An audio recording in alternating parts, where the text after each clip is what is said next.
Agora é hora da gente começar a explorar as superestruturas de dados que já vem pronta com Python. Vamos começar pelas listas. Aqui na linha 15, eu tenho uma variável foods que está recebendo uma lista literal com 3 strings literais, apples, oranges e cats. Vamos ver como é que elas funcionam no detalhe.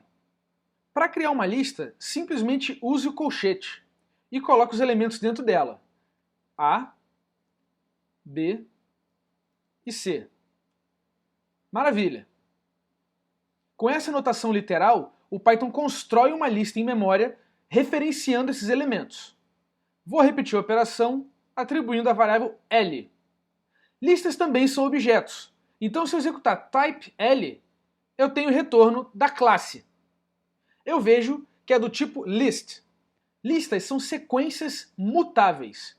Ou seja, eu posso fazer operações que alteram o estado interno dela.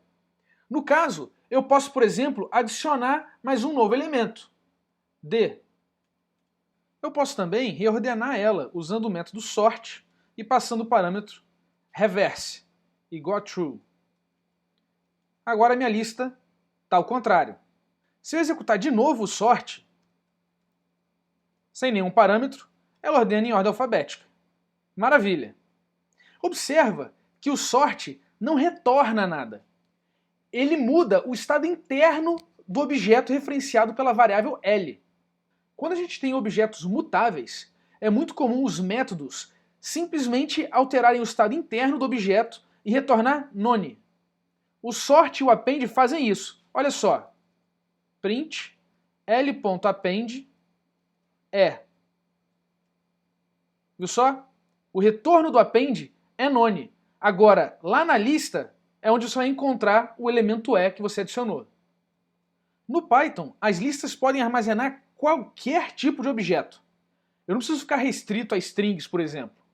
Então eu posso fazer uma lista aqui que tem uma string A, que tem o inteiro 1, que tem o ponto flutuante 3.14, que tem o número complexo 10j, que tem a função len, porque funções também são objetos, e que tem inclusive uma outra lista com 3 elementos dentro dela. Funciona normal, porque a lista armazena referências para todos esses objetos. Então, o objeto não fica dentro da lista. Todos os objetos ficam alocados no runtime do Python, e as listas têm referências para esses objetos. Como a lista é uma sequência, eu posso usar a API para pegar o primeiro elemento, ou então pegar o último elemento. Normal. Posso inclusive usar o slicing, pegando, por exemplo, do segundo elemento até o final. E eu posso usar o slicing inclusive para duplicar a lista. Se eu tiver L colchete, colchete, ele vai me retornar uma cópia da lista L com as referências para os mesmos objetos. Objetos mutáveis ajudam a gente a entender um pouco o comportamento do Python com relação a referências. Eu estou agora pegando a variável m e atribuindo L. Dessa maneira, eu tenho duas variáveis no meu namespace atual referenciando a mesma lista em memória. Olha só. Veja que são iguais, mas vamos ver se é o mesmo objeto. Vou usar aqui a função built-in id para a gente ver que é exatamente a mesma instância. Isso significa que se eu alterar m, fazendo um append aqui f, olha o que acontece. Eu mudei a lista que está em memória. Então, tanto L quanto M, que são variáveis, nomes que referenciam a mesma lista, vão sofrer o efeito desse append. Entender isso é ainda mais importante quando a gente trabalha com funções que geram efeitos colaterais. Olha esse exemplo. Eu tenho aqui uma função f que recebe um parâmetro x. E aqui o que eu faço é x.append 42 e retorno x. Olha só o que acontece quando eu executo a função f passando a minha lista L como argumento. Veja que o resultado da função f, ou seja, o que é retornado aqui nesse x, é uma lista que tem o 42. E aqui o meu L é exatamente a mesma lista que a gente passou para o x. Então no Python tudo é referência. Eu passei aqui o L como referência para o f, e aí dentro da função f, o L foi acessado como um nome x, e quando eu fiz o append, eu mudei a lista de fora. O resultado é que no final da execução, quando ele retorna mais uma referência para o mesmo cara, que é essa aqui. Então tanto essa lista quanto essa lista são exatamente o mesmo objeto.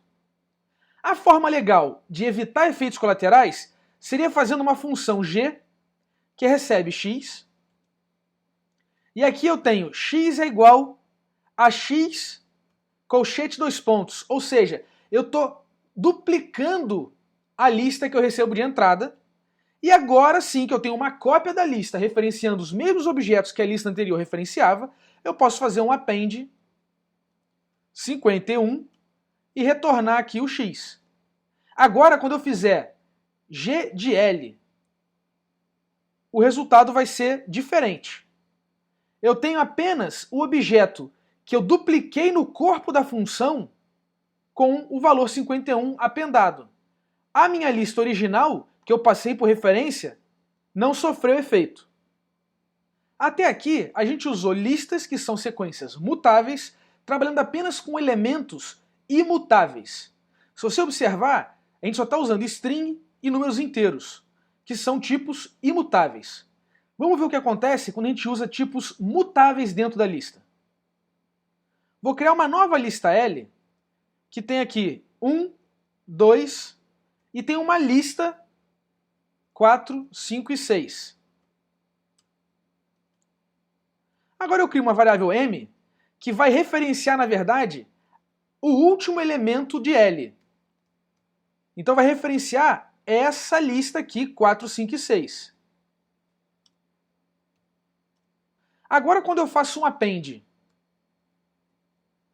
42 no m, o m mudou. Consequentemente, a minha lista mudou também. Só que não mudou a lista L. O que mudou foi o objeto referenciado no último índice da lista L. Listas em Python são muito úteis e extremamente performáticas. A preocupação com eficiência e performance é muito grande e você pode usar à vontade. É uma mão na roda.